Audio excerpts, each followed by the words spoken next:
Medicine cabinet's empty. The pain isn't. What I carry instead, listen up.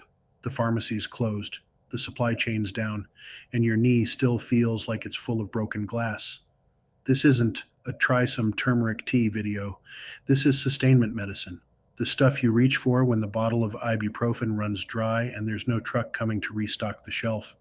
And I'll tell you straight, this is the exact kind of clinical breakdown members get inside the Total Preparedness Program at tpp.suburban.prepper.com. What you're about to watch is one module out of a full system. I've carried these compounds into the field. I've used them on patients when the only resupply was whatever was growing outside the wire. So sit down, because we're going deep on 12 natural compounds that actually move the needle on pain, dosing, timing, interactions, sourcing, and exactly where each one fails you. Ground rule before we start: none of this replaces a diagnosis. If you're bleeding out or your appendix is about to rupture, an herb isn't your answer. A trauma kit and a hospital are. This is for chronic pain management when modern options are gone or limited. Different mission, different tool, and every dose I give you is a general reference range pulled from clinical literature, not a prescription. Your body weight, your kidney function, your other medications, all of that changes the math. Start low, always. Write it down. Track it. Treat your medicine cabinet like a logbook, not a guessing game. Active compound curcumin. This is the one everybody's heard of, and there's a reason. It shuts down inflammation at the molecular level through the same NFKB pathway your body uses to run chronic pain signals, and the research backing it is solid, not folklore. This plant has been used in Ayurvedic and traditional Chinese medicine for over 4,000 years. But I don't care about tradition. I care about the mechanism, and the mechanism checks out in modern trials. Best for joint pain, arthritis, the kind of ache that builds over years, not the kind that hits in a firefight. Dosing: standardized curcumin extract, 500 to 1,000 milligrams, 2 to 3 times daily. Look for an extract standardized to 95% curcuminoids on the label.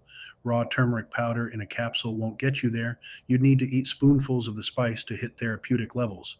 Give it 2 to 4 weeks before you judge whether it's working. This is not a same-day fix. The absorption problem: curcumin on its own gets metabolized and flushed by your liver before it does meaningful work. Pair it with black pepper extract, piperine, and you spike bioavailability by up to 2,000%, depending on the study you're reading. Some formulas use a lipid or phospholipid complex instead of piperine for the same effect. Either way, if your bottle doesn't list one of those two, you're wasting money. Sourcing note: buy extract, not spice aisle turmeric. Store in a cool, dark container. Light degrades curcumin content over time, and a jar sitting on a sunny counter for 6 months isn't the same potency as day one. Caution: high doses can thin the blood and irritate the GI tract. If you're already on a blood thinner or have gallbladder disease, this is a conversation with your provider first, not a self start. Active compounds: gingerols and shogols. Same inflammatory pathway as turmeric, different application. Ginger hits muscle soreness, cramping, and exercise induced inflammation harder than joint specific pain. It also has a documented effect on nausea, which matters if your pain flare comes with a stomach that's rebelling too. I'm growing it in my backyard right now. Not for the kitchen, for the medicine chest. Dosing: 250 milligrams of extract, up to 4 times daily, or 1 to 2 grams of fresh or dried roots steeped as tea, 2 to 3 times a day. Onset is faster than turmeric. You can feel muscular relief within a few hours for acute soreness, though full anti inflammatory benefit builds over days. If turmeric is your long game joint support, ginger is your acute recovery tool after a hard day of physical labor. It stores well dried and keeps for months in an airtight container, root cellar, or pantry, doesn't need refrigeration. Caution: high doses can cause heartburn or thin the blood. Same watch list as turmeric if you're on anticoagulants. Avoid high doses right before surgery for the same reason. Salicin. Say that out loud slow. Salicin, salicylic acid. This is the literal precursor to aspirin. Nature's aspirin isn't a marketing phrase, it's chemistry. Your body converts salicin to salicylic acid in the gut and liver. That's the same active metabolite aspirin produces. This bark's been used since ancient Egypt and Greece for fever and pain. Hippocrates was writing about it centuries before a lab synthesized aspirin from the same molecule. Dosing: standardized extract delivering 120 to 240 milligrams of salicin daily, or 1 to 2 grams of dried bark steeped as tea up to 3 times a day. Onset is typically 2 to 6 hours, so it's not instant. Plan ahead of the pain, not in the middle of it. Effective on headaches, back pain, arthritis. Now, here's your warning, and I want it in bold letters in your head. If you're on blood thinners, aspirin, or NSAIDs, this is not your supplement. Same mechanism, same bleeding risk. Same warning for anyone with a history of stomach ulcers, kidney disease, or asthma with aspirin sensitivity. Not for children, same Ray's syndrome risk profile as aspirin. Research every single thing before it goes in your body. I don't care how natural the label says it is.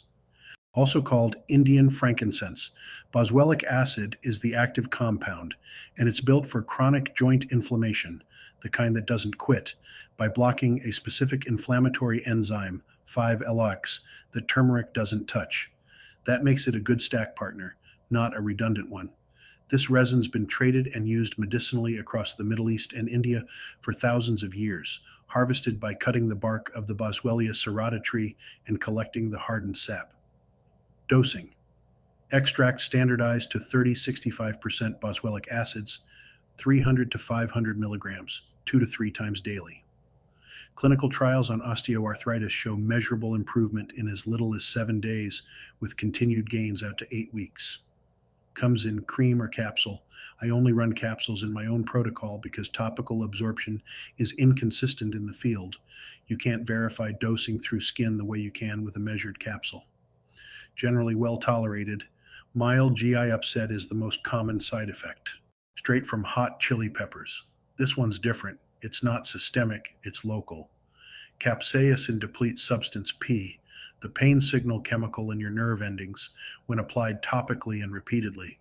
This is the compound most likely to still be effective when everything in your pill bottle is gone, because it's the easiest one on this list to produce yourself from a garden crop.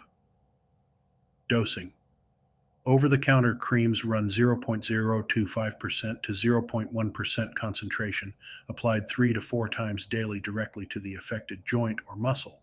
Prescription strength patches run higher. Expect a burning sensation on first use.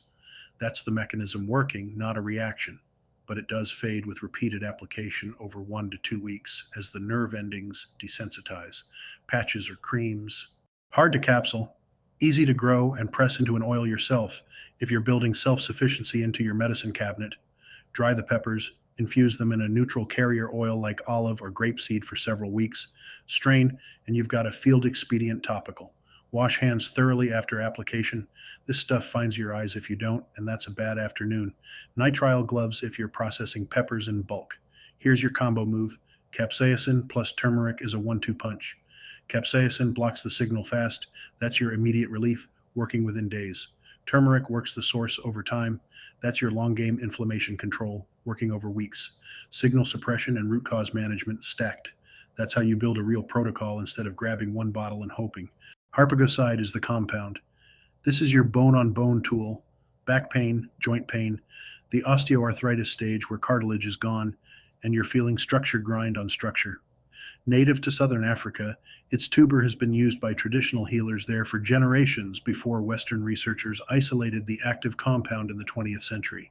Dosing: extract standardized to 50-100 milligrams of harpagoside daily, typically split into 2 doses. Powder form is how I run it, 1 to 2 grams twice daily mixed into water. Clinical studies show measurable pain reduction starting around 4 weeks of consistent use, with some trials showing continued improvement out to 8 to 12 weeks. Caution: can increase stomach acid. Avoid if you have ulcers or gastritis. Also carries a mild blood sugar lowering effect, so if you're diabetic and managing with medication, monitor closely when you start. Avoid if you have gallstones. It can stimulate bile production. Valerianic acid.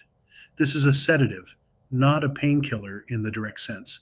It works on GABA receptors, the same braking system in your nervous system that muscle relaxants target, and it releases muscle tension and eases the headaches and stress pain that come from a body locked in fight or flight for too long.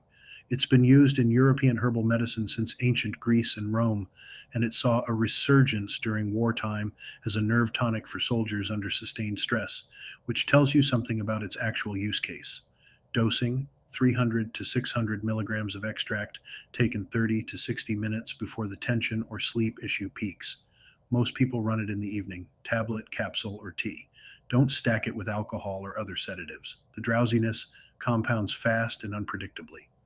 If your pain has a stress component, and most chronic pain does, this addresses a piece nothing else on this list touches. Give it 2 weeks of consistent evening use before deciding it's not working. Valerian builds gradually. It doesn't hit like a sleeping pill on night one. Some people report a paradoxical alertness reaction. If that's you, stop and don't force it. Hypericin and hyperforin are the active compounds. Targets nerve pain, specifically sciatica type discomfort, by influencing serotonin and norepinephrine pathways that also regulate pain perception. This plant has centuries of use in European folk medicine for wound healing and mood support, and modern research has confirmed the mood piece well enough that it's studied as a mild to moderate depression treatment in several countries. Dosing: standardized extract, 300 milligrams, 3 times daily, typically standardized to 0.3% hypericin, capsule, oil, or tea. Full effect on nerve related mood and pain symptoms can take 4 to 6 weeks to build. Critical interaction warning: St. John's wort accelerates liver metabolism of a huge range of medications: birth control, blood thinners, antidepressants, seizure medication, and immunosuppressants among them. If you're on any prescription medication, check with a pharmacist before starting this one specifically. This is the compound on this list most likely to cause a dangerous drug interaction. It also increases photosensitivity. Expect to burn faster in direct sun while you're taking it.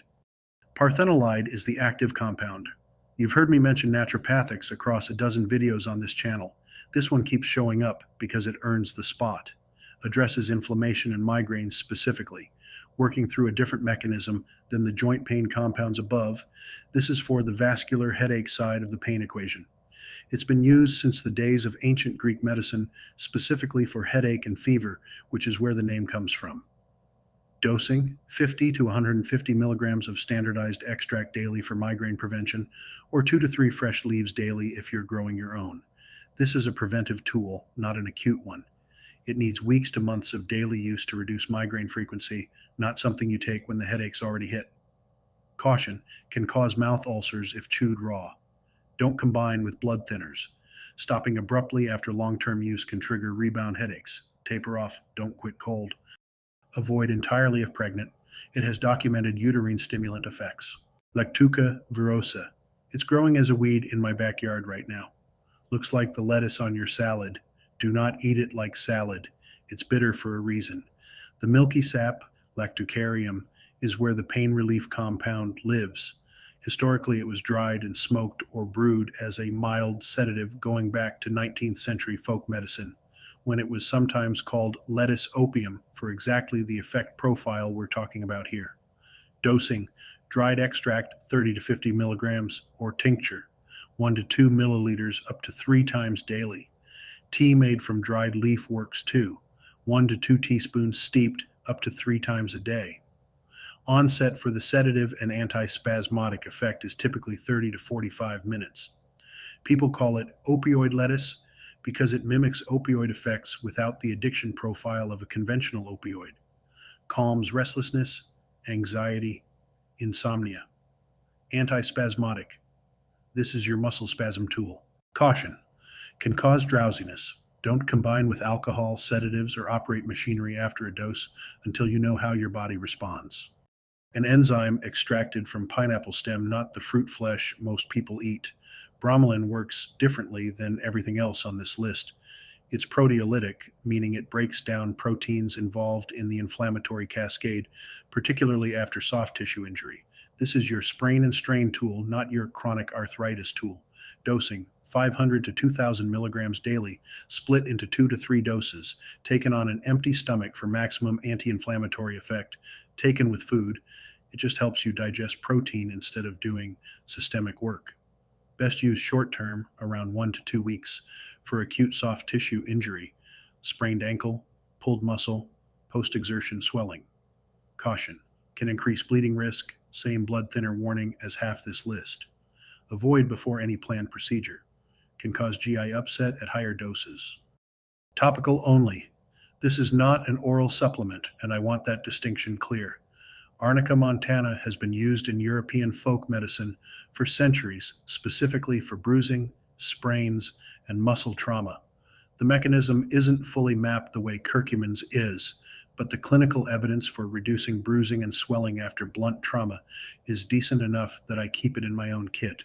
Dosing 30C homeopathic pellets per label instructions, or topical gel cream applied 2 to 3 times daily directly to bruised or strained tissue, never on open wounds or broken skin. Onset for swelling reduction is typically within 24 to 48 hours of an acute injury. Caution. For external use only unless under professional homeopathic guidance, oral arnica in concentrated form is toxic. Keep it clearly labeled and separated from your other capsules so it never gets mixed up. 1. Research every compound before it enters your body. Every single time, no exceptions. Dosing ranges I just gave you are starting points from clinical literature, not personalized medical advice. 2. If your provider says no, and that's your only access to care, respect it. But understand, some of us practice integrative medicine specifically because we've studied both sides. That door may not stay open forever with how regulation is trending. Use it while it's open and use it responsibly. 3. Pregnant, breastfeeding, or on other medications. That conversation happens with your OB or prescriber, not with a comment section. St. John's wort alone should end that conversation before it starts. If you're on any prescription drug, and fever-few is off the table entirely if you're pregnant. 4. Lowest effective dose first, always. See how your body responds before you scale up. Give each compound its proper window, days for capsaicin and bromelain, weeks for turmeric and boswellia, a month or more for devil's claw, St. John's wort, and feverfew, before deciding it doesn't work. 5. Buy from reputable sources with third-party testing. Purity matters more than price. Your body isn't the place to cut corners on a supply chain you can't verify. Store everything labeled, dated, and away from light and moisture. A supplement stack with no labels is a liability, not a medicine cabinet. 6. Track your stack. If you're running 2 or 3 of these together, like the capsaicin turmeric combo, write down what you're taking and when and how you responded. If something goes sideways, you or your provider need to know exactly what's in your system. 7. Know which of these are systemic and which are local. Capsaicin and arnica work at the site of pain. Everything else works through your bloodstream, which means everything else interacts with every other pill you're taking. Don't treat a systemic compound like a topical one. Herbal supplements are a tool in your pain management system, not the whole system. They work best stacked with exercise, real nutrition, and mindfulness. Systems over toys. That's the whole philosophy of this channel, and it applies here just like it applies to your medical kit. Know your compounds, know your dosing, know your interactions, know your state law, and build the protocol before you need it, not after the pharmacy's already closed. This is one module. If you want the full system, the complete medical protocols, the city survival guides, everything I don't have time to cover in a 15-minute video, go join the Total Preparedness Program at tpp.suburban.prepper.com. That's where the real depth lives. This is survival. This is resilience. This is preparedness.